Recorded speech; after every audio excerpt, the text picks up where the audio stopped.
Hey everyone, welcome back to a snowed-in Nova Scotia. Well, if you haven't heard, we're just coming out of a 4-day snowstorm, the most snow in 20 years. I never thought I'd be saying we got off easy with 2 feet, but points east of here got 5 feet. People are actually trapped inside houses, have to be dug out. So we got off easy with 2 feet. So before we get to potting up number 4, I'll give you a little walk around, show you some of the aftermath here.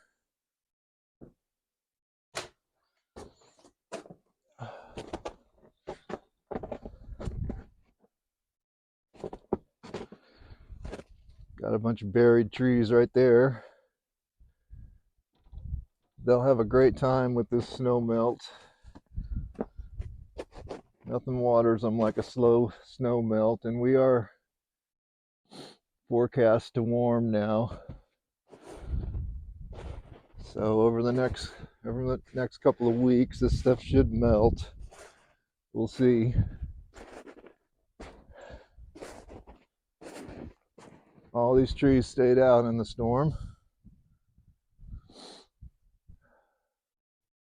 I don't really worry about the native trees here because I know it used to be a lot colder, and it hasn't really been that cold with this storm. It's kind of staying right around freezing. But we always get lots of wind here on the ocean, and it makes these huge drifts. And one of the good things about the wind is it blows all the snow off the greenhouses. So I don't have to worry about them collapsing or anything with 2 feet of snow on them. There was lots of wind with this one. So I won't have to snow these trees. These guys will all get the nice slow melt on them.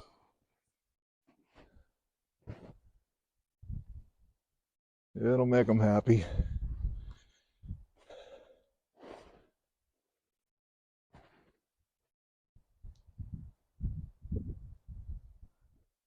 Yeah, so we got off easy with 2 feet.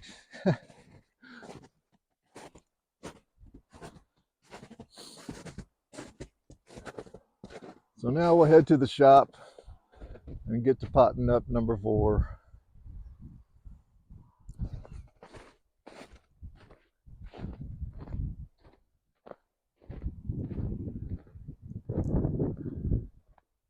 It did blow all the snow off the driveway for me. That's convenient. But it has left huge drifts everywhere. And I've had to dig quite a bit just to get number 4 out of that greenhouse. Got a lot of buried trees right there.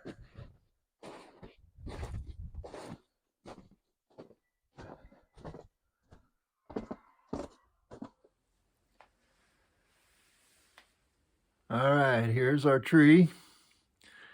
So let's take a minute to talk about the yamadori word. That word definitely changed my life. And I first heard it in March of 2020 when I was turning 60 and the pandemic was just ramping up, and they had announced that we weren't going to have market gardens. So I did hear that word for the first time on a Peter Chan video where he was explaining Japanese terms. And I don't think I would have gotten into bonsai had it not been for that word, because I got very lucky that right behind my house was a huge area of land that had been excavated about 30 years ago, and it was owned by a friend. So I had free reign to look for trees. And when I got in there, it was just like a garden of bonsai trees because they were growing in shale. So that word, yamadori, it changed my life because over that spring and the rest of the summer, I collected about 200 trees out of that area, and I still have a lot of them.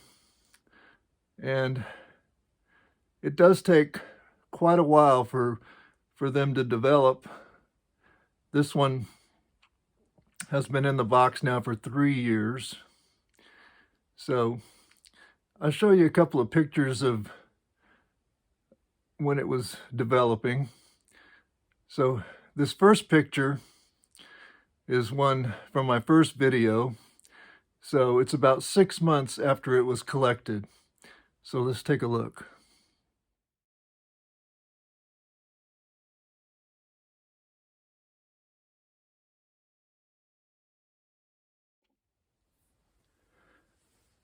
So this second picture is when it was about a year in the box. So let's take a look at that now.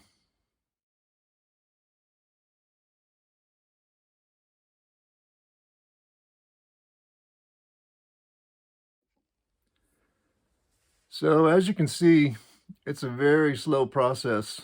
It takes a lot of patience.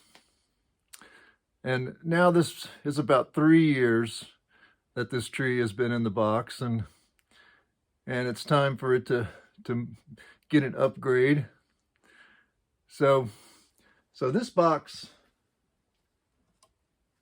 was made with this little plywood on the end, so it makes it really easy to take that piece off.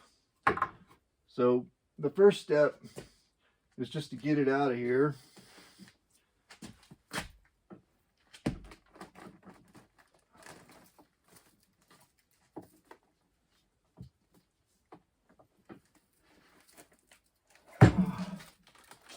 There we go. And I want to show you all of this white stuff is the mycelium that makes this tree happy. And that's from using the tree compost. And it's been a really important part of keeping these trees happy.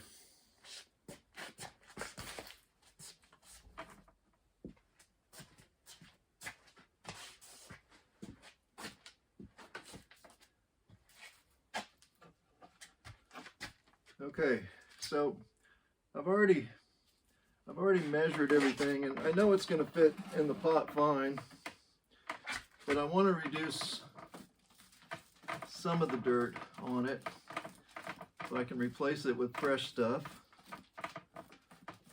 So I'm going to do a little raking on it.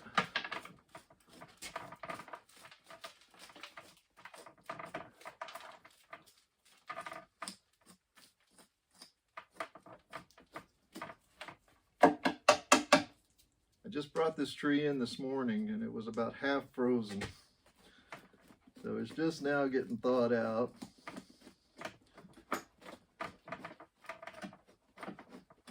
I want to try to make it a little bit thinner.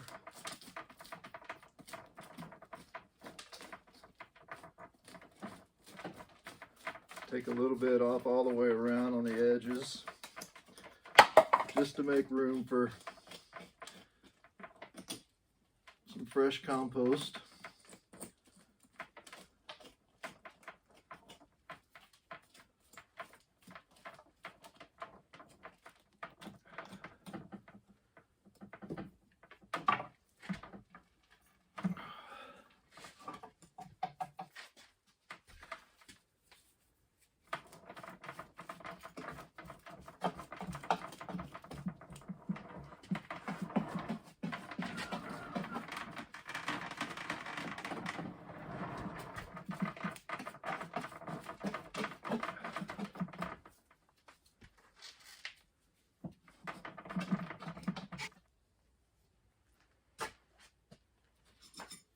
So I cheated a little bit. I took a little test run with it, and it does need to lose as much off the bottom as I can.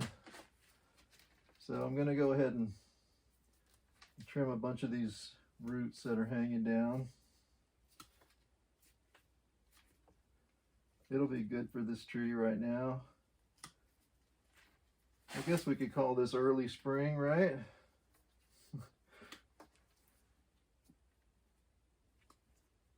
I suppose it is early spring.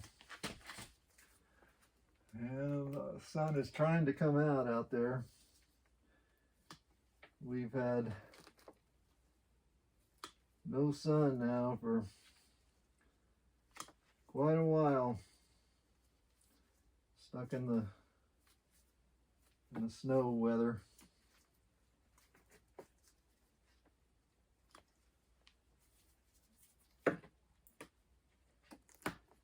I think we get all these hanging down roots out of here. We'll be getting close. All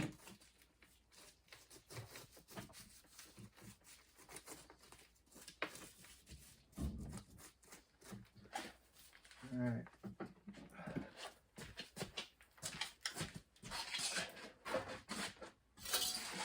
Another test. This is a big tree.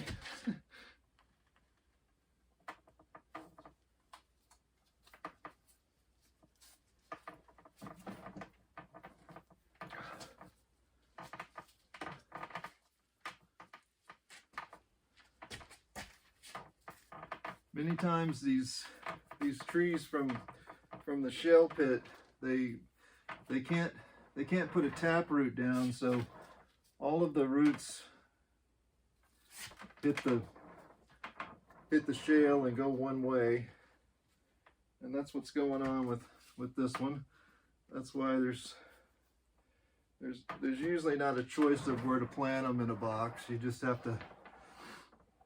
They end up on one side or the other.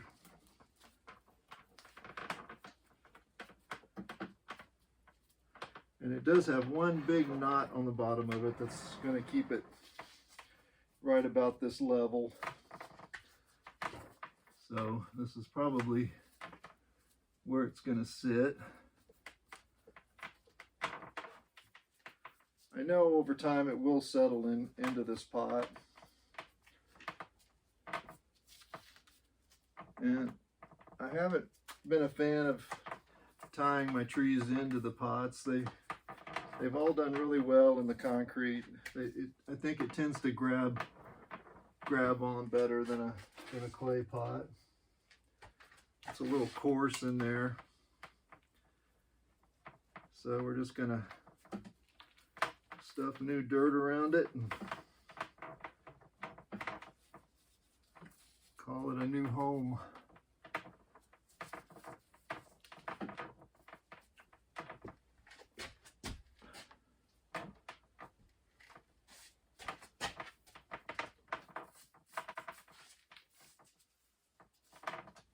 The place where I got this compost from, they make it out of all the same trees that I'm collecting.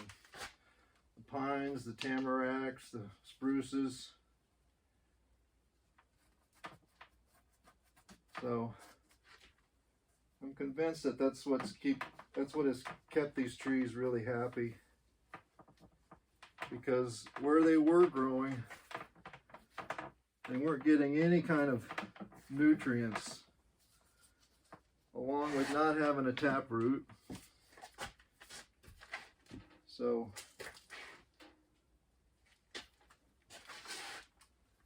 that has a lot to do with them being stunted trees. And one of the really cool things was, as soon as I put them in this compost, I saw a complete change in them. It's like they had been just resurrected from a low nutrient life to a bonanza of nutrients, just what they needed. So that was a really cool thing about doing this, and one of the things that made me really get into it was a lot of these trees were in dire straits when I found them. The lichen was taking them over, and they weren't flourishing. So that made it really exciting. It was almost like rescuing trees at that point.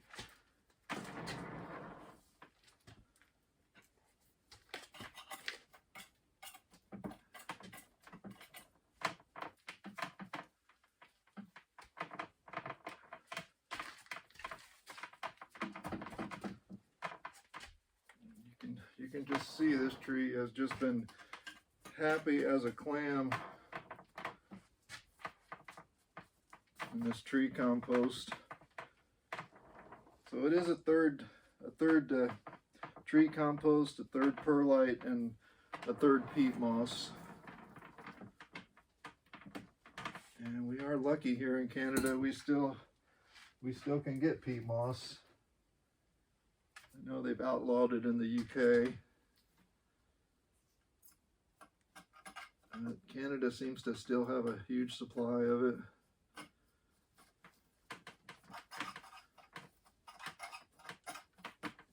And there's a reason why everybody in the nursery business used it, because it's just the best thing.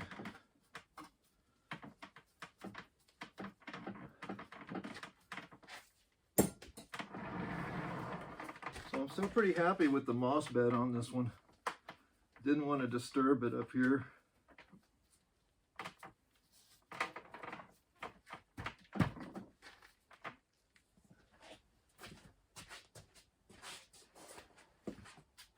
So now with my trusty pump sprayer, I can clean all the dirt off the concrete with it. Let it wash down the sides.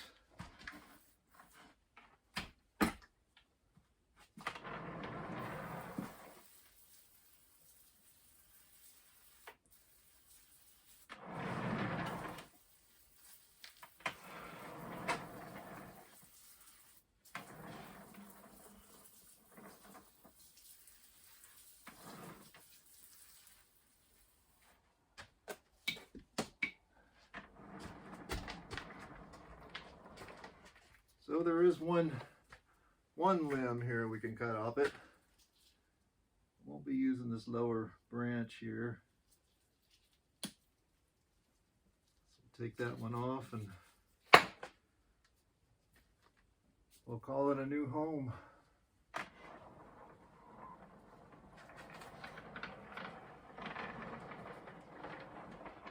Sometime during the summer I'll probably give it a trim and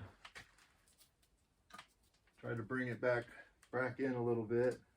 But for right now, I just want it to be happy in its new home, and I'm really not doing a whole lot to any of these top 10 trees except just trying to keep them happy. It's kind of a waste of time to wire these native spruce trees, because for thousands of years snow has been weighting them down, and once the snow's gone they spring right back up. So using wire on them is kind of a waste of time. I like to just let them be nice trees. Now this is definitely a nice tree. So we'll go in close and have a look here. This moss will grow right out into all of that new dirt. No problem.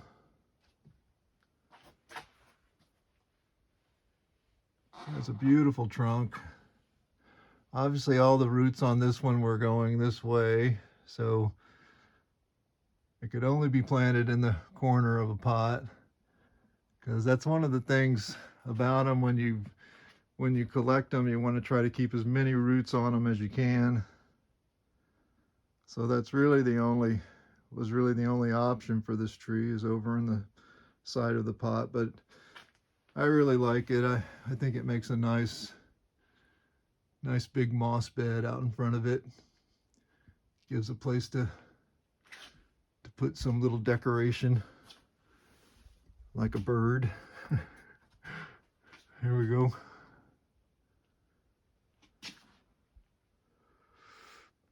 So there we go. Number 4 gets a concrete pot. I've just about got them all now. Number 10 needs one, I know.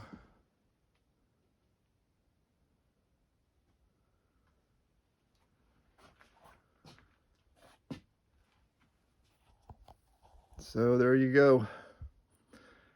Hope everyone's having a great bonsai day. I know I am. And I'll see you next time. on Bonsai by the Sea.